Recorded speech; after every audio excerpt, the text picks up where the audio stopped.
Everyone says midnight is just another hour, but they're wrong. Midnight is when the world changes. When the rules you've trusted all day no longer apply. Ethan thought he had moved into just another old house, but what happened after midnight was so terrifying, he didn't just lose sleep, he lost himself. And the scariest part? The cameras caught everything. The question is, would you survive what he went through? Or would the house claim you too? The house wasn't impressive at first glance. A two-story Victorian on a quiet street, its paint peeling like sunburned skin, the porch sagging under years of neglect. But for Ethan, it was affordable, and more importantly, it was his. He had grown tired of rented apartments with paper-thin walls and neighbors who fought loudly at 2 in the morning. This house was meant to be a fresh start, a place where he could finally write in peace, away from the noise of the city. He moved in on a cool October afternoon. The air smelled faintly of rain and fallen leaves, the kind of weather that clung to your skin. The moving truck pulled away, leaving him standing in the driveway with nothing but silence and his thoughts. For a moment, he felt it, a strange heaviness in the air, as if the house itself was watching. But he shook it off. Old houses always felt that way, he reminded himself. Inside, the house was larger than it appeared. Wide hallways stretched longer than they should. Doors seemed slightly off-center, and the staircase groaned like a warning when he placed his foot on the first step. Dust clung to the corners. Cobwebs laced the ceiling beams. It had been empty for years, the realtor had said. Still, Ethan unpacked quickly, arranging his furniture in the living room beneath the large antique clock mounted on the wall. It ticked slowly, loudly, the sound echoing through the house. Tick, tick, tick.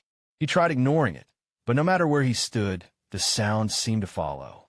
By evening, the house had settled into its natural quiet. Ethan brewed coffee, sat at his desk by the upstairs window, and opened his laptop. He intended to work on his novel, but his eyes kept drifting toward the hallway outside his door. The shadows there seemed too dark, too thick, as if the light from his lamp refused to touch them. He closed the laptop. First nights were always strange. His imagination was working harder than it should. He turned in early, the old wooden bed frame creaking under his weight. That's when he noticed something unsettling. The bedroom door, which he was sure he had closed, now sat open by an inch. Just a sliver, enough for the hallway shadow to spill inside. He pushed it shut, the old brass handle clicking into place, and pulled the blanket higher. Sometime after midnight, he stirred awake. At first, it was nothing, just the faint tick of the living room clock below, strangely loud, as though the sound had climbed up the stairs to his ear. But then came another sound, soft, deliberate, a faint creak, as though a foot pressed against the wooden hallway floorboards. Ethan froze. His breath hitched, his body tense. Another creak, closer this time. He sat up slowly, the blanket falling away, his heart pounding. The house was supposed to be empty. He hadn't even given anyone his new address yet. He strained to listen, but the silence pressed in heavy and complete. Maybe the wood was just settling. Old houses did that, didn't they? But then footsteps, faint but clear, padding slowly down the hallway outside his room. Ethan's eyes darted to the door. It was ajar again, just like before. A thin crack of darkness sliced across the room. He swore he had locked it this time. The footsteps stopped, right outside his door. Ethan's mouth went dry. He whispered into the darkness, barely audible. "Hello." No answer. His body screamed to move, to get up and slam the door shut, but he couldn't. He sat there frozen, listening to the silence stretch thin. Finally, after what felt like hours, the sound of retreating steps echoed back down the hallway, each one deliberate, steady, fading into the distance. The silence returned. Ethan's hands shook as he climbed out of bed. He pressed the door shut and twisted the lock hard, testing it twice. He leaned against the frame, listening, but nothing else stirred. When morning came, light pouring through the blinds, Ethan almost laughed at himself. First night in a strange house. Of course he'd hear things. His nerves had simply filled the silence with monsters. But as he stepped into the hallway, one detail stopped him cold. The dust on the wooden floor outside his bedroom was disturbed. Clear footprints, barefoot, human, trailed down the hallway toward the staircase. And they weren't his. Ethan stared at the footprints, his blood running cold, because the last one stopped right outside his door, and there was no sign of it ever turning back. Morning sunlight usually had a way of chasing away fear, but in Ethan's case, it only sharpened it. He crouched by the hallway floor, staring at the dusty prints. The outlines were clear, toes heel arch, a barefoot adult. The strange thing was how defined they were, too precise for something tracked in from outside, almost as if the dust had settled perfectly around someone's steps in the middle of the night. Ethan placed his own foot beside one. His size was larger, wider. Whoever or whatever had walked there was smaller, slender, almost delicate. He followed the prints. They stretched down the hallway, toward the staircase. But halfway down they simply stopped. No smudge, no continuation. As if the person had walked straight into the air and vanished. Ethan stood there longer than he meant to, his pulse in his throat. Finally, he shook his head. Sleepwalking, he muttered to himself, though he knew it was a lie. He had never once sleepwalked. Still, the rational part of him clung to the explanation like a lifeline. He made breakfast, unpacked a few boxes, tried to lose himself in the rhythm of moving in. But every time the old grandfather clock in the living room ticked, his attention snapped back. The sound had weight now, echoing like a metronome for something he didn't understand. By mid-afternoon, he decided to meet the neighbors. A little conversation would ground him, remind him that this street was normal, that he wasn't living in some haunted corner of the world. The houses nearby were older, but well-kept. He knocked on the first door, was greeted by a cheerful middle-aged man who introduced himself as Tom. They exchanged pleasantries, but when Ethan mentioned which house he'd bought, Tom's smile faltered. "Oh," Tom said carefully, "that house." Ethan frowned. "Yeah, is there something wrong with it?" Tom hesitated, eyes darting toward the street as though he was being overheard. "Not wrong exactly. Just old. People don't usually stay there long. But hey, welcome to the neighborhood." He forced a smile, clapped Ethan on the shoulder, and shut the door. The next house belonged to an older woman named Mrs. Dalton. Her porch was lined with plants, wind chimes clinking gently in the breeze. When she heard which house Ethan lived in, her expression tightened. "You want to be careful at night," she said softly, leaning closer. Her voice carried the gravity of someone offering a warning, not advice. "Careful?" Ethan asked. "Why?" "Because that's when it stirs," she whispered. Her gaze flicked to his, sharp and unwavering. "Don't stay awake after midnight. No good comes from being awake then." Before Ethan could press her for details, she excused herself and closed the door. He walked back slowly, unsettled. Her words rattled around his head. "That's when it stirs." What exactly was it? Back inside, he forced himself to focus. He unpacked, set up his small study upstairs, and tried writing. But the words wouldn't come. The silence was too deep, and every creak of the house made him glance over his shoulder. By nightfall, unease had hardened into dread. He told himself he'd go to bed early, avoid whatever tricks his mind was planning. But the moment he lay down, sleep refused to come. The tick-tock of the clock downstairs carried louder, heavier. His eyes darted to the door, making sure it was closed, locked. Minutes bled into hours. Then the clock struck 12. The sound was deafening. Not a normal chime, but something deeper, resonant, as if the whole house groaned in response. Ethan sat up, heart hammering.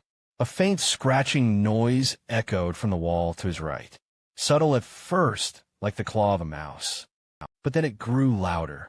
Long, deliberate strokes, as though fingernails dragged across the wood. He pressed his ear to the plaster. Scratch, scratch. The sound vibrated through the wall. Close, too close. He jerked back, staring at the corner where the noise centered. The paint there looked different, a faint line, almost like the outline of a door. Swallowing hard, Ethan grabbed a flashlight and stepped into the hallway. He scanned the walls, floor, ceiling. And that's when he noticed something he swore hadn't been there before. At the far end of the hallway, past the old picture frames and peeling wallpaper stood a narrow door. It was small, no bigger than a crawlspace entrance, and it had a lock. Ethan's pulse spiked. He was certain it hadn't been there when he moved in. He would have noticed. He should have noticed. As he stared, a sudden breath of air brushed the back of his neck. Cold. Whisper soft. And then a voice. Low. Right behind his ear. Don't open it. Ethan spun. Flashlight beams slicing through the empty hallway. Nothing. Only silence. Only shadows. His hand trembled on the doorknob. He wanted to turn it to see what lay beyond, but the warning still echoed in his skull. He backed away slowly, step by step, until he was safely inside his bedroom again. He slammed the door, locked it, and pressed his back against the wood, chest heaving. The clock downstairs ticked once loudly. Then the house fell silent. Ethan didn't sleep that night. But in the morning, when he dared to look down the hallway again, the door was gone. By the third night, Ethan no longer trusted the house, or himself. He paced the upstairs hallway, staring at the wall where the small locked door had appeared. Yesterday morning it had been gone, as if it had never existed. Smooth wallpaper. No outline, no hinges, just blank space. And yet, when night fell, Ethan swore he could feel it there, hiding behind the plaster. Waiting. He needed proof. Something outside of his tired, overstretched imagination. So that afternoon, he bought a set of cheap security cameras and spent hours wiring them through the house. One on the staircase, one in the hallway, one outside his bedroom door. If anything moved at night, he'd see it. By evening, the house was cloaked in its familiar unease. The clock in the living room ticked louder than ever, every strike like a nail hammered into silence. Ethan sat at his desk, pretending to write, but his eyes kept drifting toward the hallway feed on his laptop. The static glow of the cameras made him feel safer. Almost. The hours dragged. At 11:59 p.m., the house seemed to inhale. The air grew heavier, pressing on his skin like humidity. He checked the feeds again. Nothing. Just still frames of dust and shadows. The clock chimed midnight. Ethan flinched at the sound. His camera feeds flickered, static crawling across the screen for a heartbeat before clearing. When they stabilized, he leaned closer. On the hallway feed, the small door was back. It hadn't been there an hour ago. He'd checked, but now, in the grainy camera image, it stood solid, perfectly visible, as though it had never left. Ethan's pulse thundered in his ears. He forced himself to glance away, at the feed just outside his bedroom. At first it was empty, then the image shifted, his door creaked open by an inch. Slowly, soundlessly, Ethan turned in real life, staring at the actual door across from his bed. Locked. Still. But on the screen, it yawned open wider. And then something happened that froze him solid. A shape leaned through. Not a person, at least not completely. Its proportions were wrong. Its limbs stretched too long, its shadow bending unnaturally across the frame. The head dipped low, almost scraping the ceiling, though the figure never fully entered the room. It just hovered in the doorway. Ethan's breath caught. He tore his eyes from the feed, staring at the actual door. Still closed. Still locked. He blinked, sweat slick on his forehead, then forced his gaze back to the laptop. The thing was gone. But the door, both on the screen and in real life, was closed again. Ethan's stomach twisted. Had he imagined it? A trick of the camera feed? He scrubbed the timeline back 10 seconds, then 20. The image played again, grainy and shaky, but unmistakable. His bedroom door opening, the shadow bending in. He slammed the laptop shut, chest heaving. His body screamed for him to leave the house, but his legs wouldn't move. He spent the rest of the night wide-eyed in bed, clutching a flashlight until the morning light spilled through the blinds. When he finally gathered the courage to review the footage in daylight, one detail nearly made him vomit. On the hallway feed, at exactly 12:17 a.m., the figure had stood fully in view. Not in the bedroom, not in the stairwell, but directly over his bed. For 6 minutes. Motionless. Watching. Ethan slammed the laptop shut again, while burning the back of his throat. He stumbled to the bathroom sink, splashing water on his face. His reflection in the mirror looked pale, bloodshot, unrecognizable. That's when he noticed it. Behind his reflection, in the blurred hallway, a faint outline. The door. He spun around. The wall was blank. Empty. But in the mirror, it remained, its edges faint but visible, as if the glass itself knew something reality refused to show. By mid-afternoon, he found himself back at Mrs. Dalton's porch.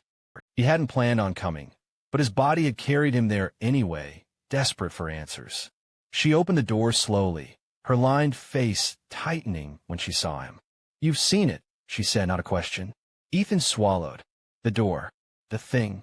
What is it? Her eyes darted over his shoulder, scanning the street. When she spoke, her voice was barely above a whisper. "It doesn't live in the house. The house lives for it. Always has. Every tenant learns eventually. Some leave. Most don't." Ethan's mouth went dry. "What happens after midnight?" Mrs. Dalton's gaze darkened. "That's when it comes. And if you see it, it already knows you." Her words sank into him like ice water. He wanted to demand more, but she shook her head firmly, lips pressed tight. She would say no more. That night, Ethan considered leaving. Bags were half-packed, car keys in his hand. But as the clock neared midnight, he found himself rooted to the spot, staring at the hallway wall. He couldn't leave. Not yet. He needed to know the truth. The clock struck 12. The house seemed to shudder, every nail and beam groaning as if under a weight. His cameras flickered again, feeds stuttering to static before clearing. And there it was. The door. Wide open this time. Ethan's body shook as he gripped the edge of his desk, staring at the black void yawning beyond the frame. His flashlight beam did nothing to cut through the darkness. It was as if the doorway opened not into a room, but into something endless. And then, faint but unmistakable, came the sound. Breathing. Slow. Heavy. Right behind him. Ethan spun toward his locked bedroom door. The breathing stopped, but on the camera feed, the figure was already inside the room. Ethan didn't remember falling asleep. One moment, the figure was in his room, or on the camera feed at least, and the next, morning sunlight burned through the blinds. His laptop sat open on the desk. The feed frozen at 12:23 a.m., the figure still looming over his bed. Ethan slammed it shut before his mind could register the warped shape. His hands shook so violently, he spilled coffee trying to make breakfast. "I need to get out," he thought. Bags already sat half-packed by the door. But when he stood there gripping his keys, a strange sensation washed over him, like something had coiled around his ribs and held tight, whispering, "Stay." By noon, Ethan found himself upstairs again, wandering the hallway like a man possessed. His eyes locked on the stretch of wall where the door sometimes appeared. He ran his hand over the wallpaper, pressing, knocking. At first, it was just hollow wood. Then his knuckles struck something harder. A seam. Heart hammering, he grabbed a box cutter and sliced. Wallpaper peeled back, and there it was, a narrow wooden door, just as he'd seen on the feed. Only now, in daylight, it was real. The brass knob was cold in his palm. He turned it slowly. Locked. Frustration burned hot in his chest. He kicked at the base, and the brittle wood cracked, hinges groaning. The door swung inward with a screech. A steep staircase descended into darkness. Ethan's breath caught. Dust plumed upward, the smell of earth and mildew flooding his nose.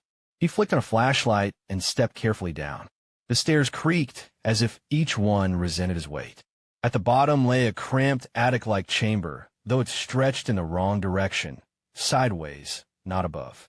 Shelves lined the walls, filled with objects wrapped in yellowed cloth.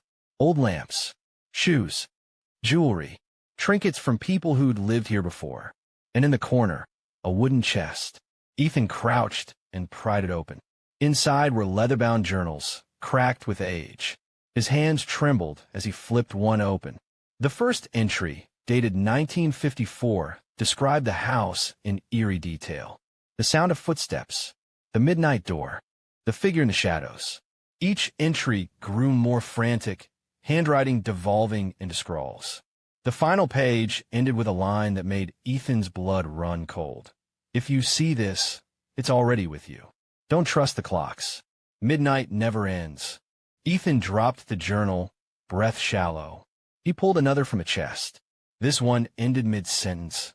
I can hear it at the door. If I don't make it back before. The ink smeared, as if the pen had been ripped away mid-word. He stumbled back upstairs, chest height. The house felt smaller now, pressing in around him, watching. He checked the living room clock. 3:15 p.m. But when he glanced again, only a second later, it read 11:59. His stomach lurched. He blinked hard, rubbed his eyes. The hands on the clock didn't move. Still locked at 1 minute to midnight. Every other clock in the house followed.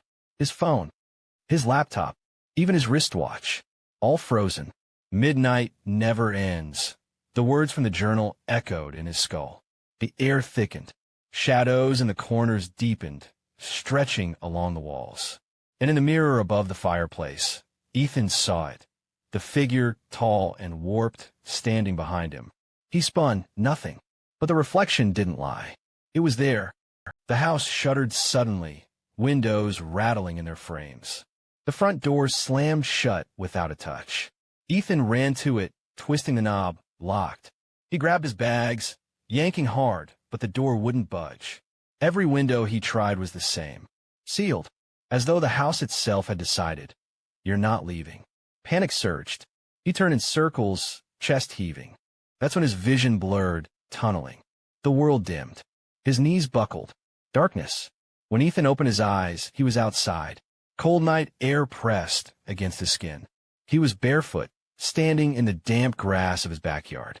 Dirt caked his hands. His nails blackened as though he'd clawed through soil. His mind reeled. The last thing he remembered was being trapped in the house. The old grandfather clock's chime drifted through the air, muffled but unmistakable. Zong. He whipped his head toward the upstairs window. His own bedroom light flickered on, and for a split second, Ethan saw himself standing there. Not just standing, staring, motionless, eyes dark pits in his pale face. Then the light clicked off. Ethan's knees buckled, his stomach twisting with nausea. The wet grass beneath his feet was littered with something sharp. He reached down and picked it up. A key, rusted, heavy and old. The same kind of key that would fit the lock on that narrow door upstairs. When Ethan looked back toward the house, the attic window was glowing faintly, and in its dark outline, a figure leaned against the glass, taller than any human should be. Ethan's hands shook as he clutched the rusted key. The house loomed over him, its windows staring like hollow eyes. The attic glow pulsed faintly like a heartbeat. He told himself to run, to leave everything behind, but his legs carried him forward, back through the door that should have been locked. This time, it opened without resistance. Inside, the air was colder than night itself. The walls seemed closer, the ceilings lower, as though the house had shifted to fit him inside like a coffin. Every clock he passed read the same thing, 12 a.m. The chimes overlapped in a distorted chorus, echoing down the hall until it felt like the sound was inside his skull. He climbed the staircase, key biting into his palm. The wallpaper where the hidden door lay seemed to breathe, pulsing with a faint rhythm. With trembling hands, Ethan slid the key into the lock. It turned. The door opened. The black void stretched beyond again, darker than any natural space. It wasn't a room. It wasn't a hallway. It was absence, a place that shouldn't exist. The smell of damp earth and iron filled his nose. Something moved inside, a shift in the darkness, too tall, too thin. He raised his flashlight, but the beam bent, swallowed whole. Only 2 pinpricks of pale light blinked back at him, hovering at the height of a man's head. "Why me?" Ethan whispered, his voice trembling. The reply wasn't sound. It was inside his head, a chorus of voices, layered, broken. "Because you stayed awake. Because you saw." The shadows surged. Ethan stumbled backward, but the void pulled, tugging at his chest, his limbs. The house groaned violently, doors slamming, windows rattling. Every picture frame on the walls crashed to the floor at once. He gripped the doorway, desperate, but the force yanked harder. His fingernails split against the wood as he screamed. And then silence. Ethan stood at the kitchen table. His body sat in the chair, perfectly upright, hands folded neatly in his lap. He didn't remember moving, didn't remember sitting down. The grandfather clock loomed behind him, frozen at 12:01. A creak echoed above. Ethan's eyes darted to the ceiling. Footsteps, pacing, slow and deliberate. His own footsteps. But he was downstairs. The air thickened, and he felt it. Something else sharing his body, moving him like a puppet on strings. His hand twitched. His head turned without his will. His reflection in the darkened kitchen window grinned. He didn't.